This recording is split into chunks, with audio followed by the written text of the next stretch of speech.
Some warnings are not meant to be taken lightly. They're etched in stone, carrying the weight of centuries and the focused, undying intention of the person who wrote them.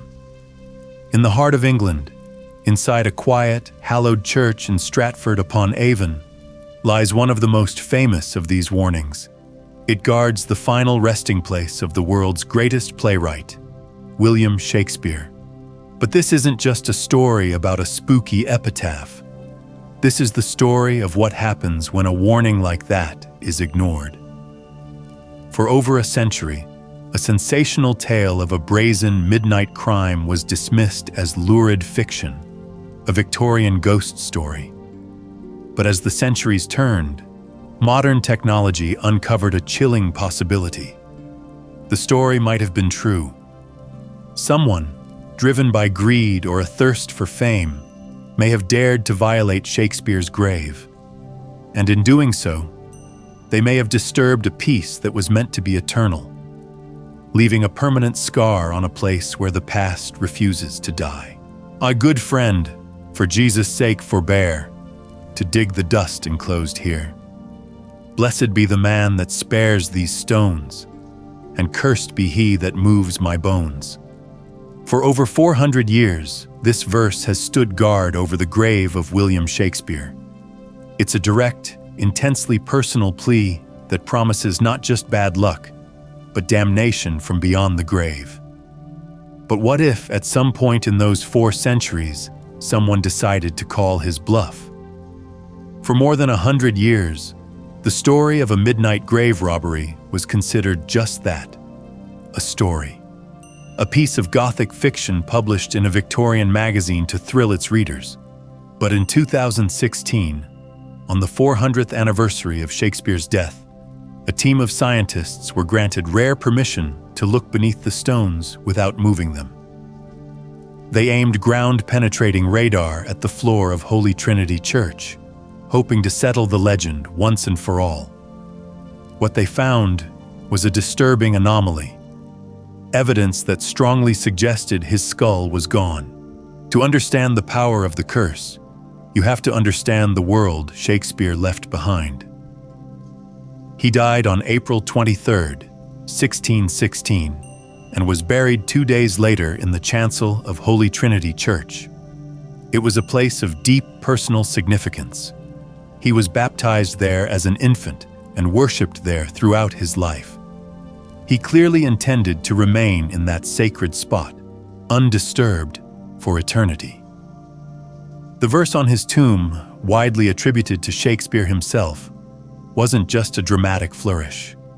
It was born from a very real and very common fear of the time, the disturbance of the dead. In the 17th century, graveyards were crowded, overflowing places. It was common practice for sextons to dig up older remains to make room for new burials, a gruesome but accepted necessity. Those bones were moved to charnel houses and dim church corners, piled high in a jumble of anonymous humanity. Skulls and femurs stacked like firewood in the shadows of holy places. For Shakespeare, a man whose name and identity defined his legacy, the thought of his own bones being exhumed and tossed onto a communal heap must have been horrifying. The mind that conceived Hamlet and King Lear, reduced to a nameless bone in a dusty stack. Ordinary people found the practice deeply unsettling. They wanted a peaceful, permanent rest. But most knew their graves were only temporary. There was another, even darker fear, the ghoulish trade of trophy hunting. This was an age fascinated by the new science of anatomy, steeped in superstition and early phrenology.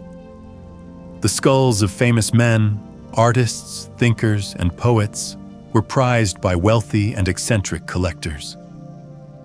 Shakespeare, already a celebrated national figure at the time of his death, would have been a prime target. His curse, then, was a kind of spiritual self-defense. It's intensely personal, addressing a good friend. It invokes a higher power, for Jesus' sake, a powerful deterrent in a deeply religious era, and it offers a simple, terrifying choice: a blessing for those who respect his wish, and a curse for anyone who dares to defy it. A poetic barrier meant to protect its creator long after his death. For centuries, it seemed to work. The grave was left alone. No grand monument replaced the simple stone. While other famous figures were exhumed, measured, and examined, Shakespeare remained untouched. At least, that's what everyone believed. Because beneath that worn slab, under layers of history and legend, a chilling question has emerged. What if someone ignored the curse? What if Shakespeare's grave was violated long ago, and the one thing taken was his skull? For more than 160 years, Shakespeare's grave was a site of quiet pilgrimage, seemingly protected by its fierce inscription. Then, in 1879, a popular magazine called The Argosy published an anonymous story with a shocking title: How Shakespeare's Skull Was Stolen.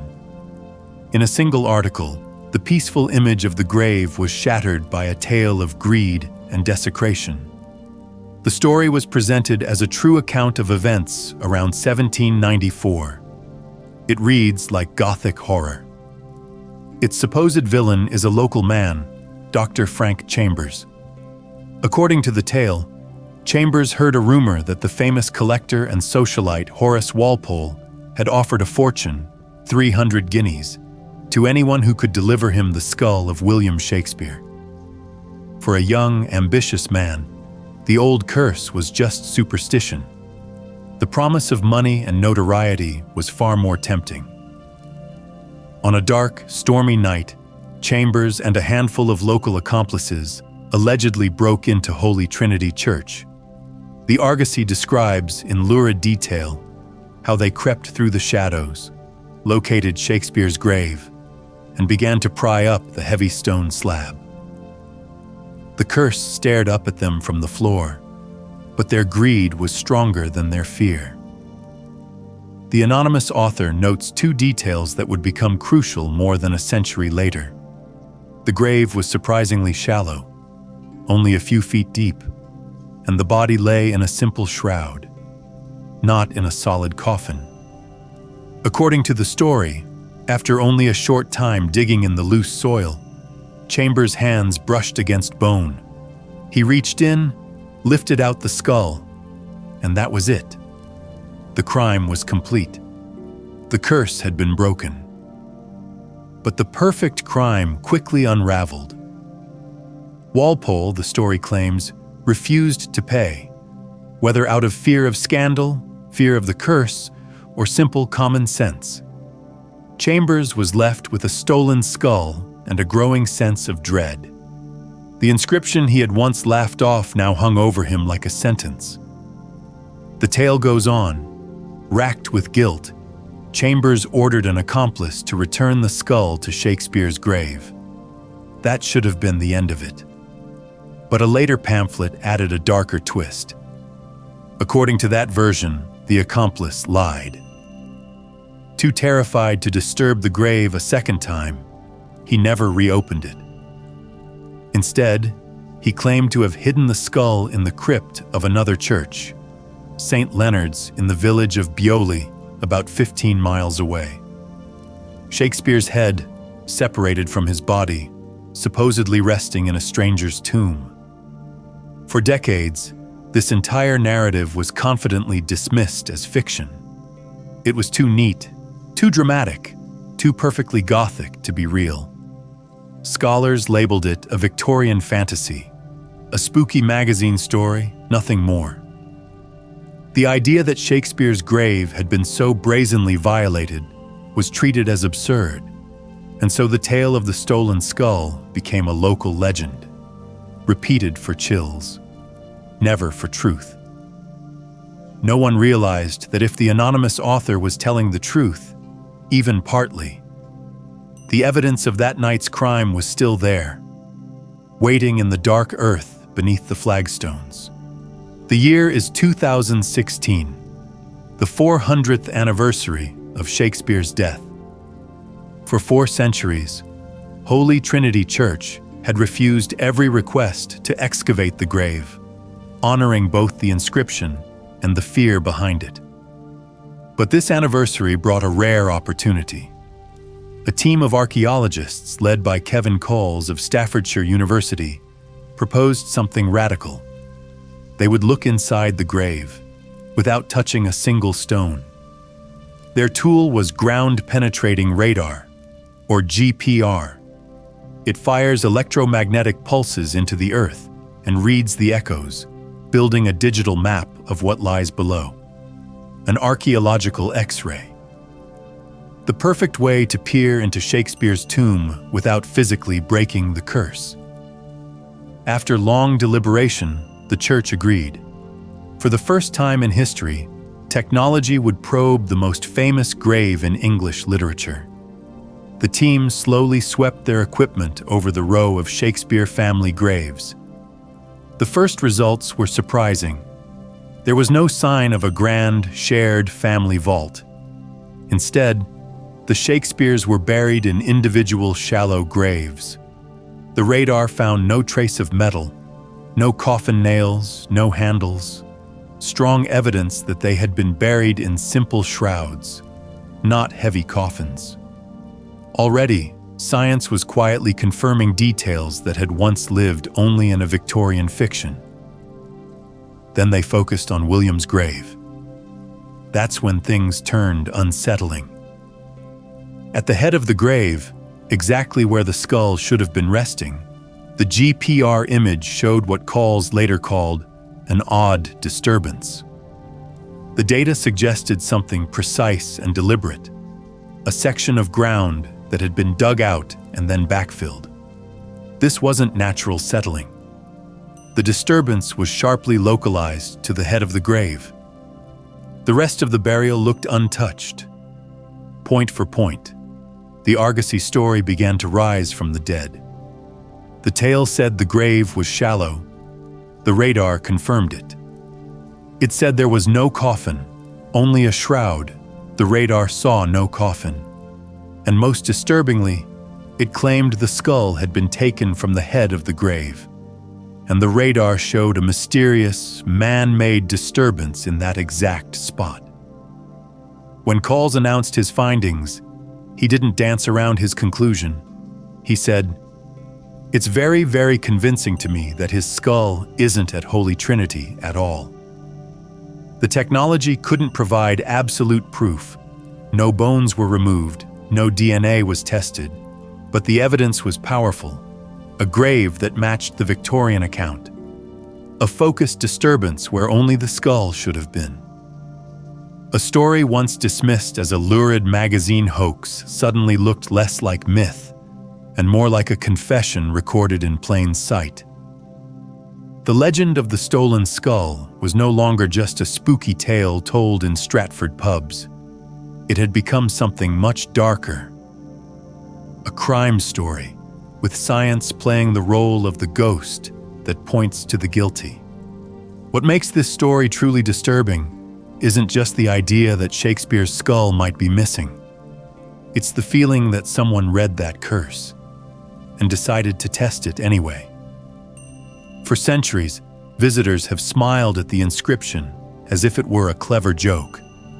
A bit of theatrical flair from the greatest playwright who ever lived. But the radar scan in 2016 suggests something much colder. The warning wasn't a performance. It was a line someone crossed. If the Argosy story is even partly true, then one night in the late 1700s, a small group of men pushed open the doors of Holy Trinity Church.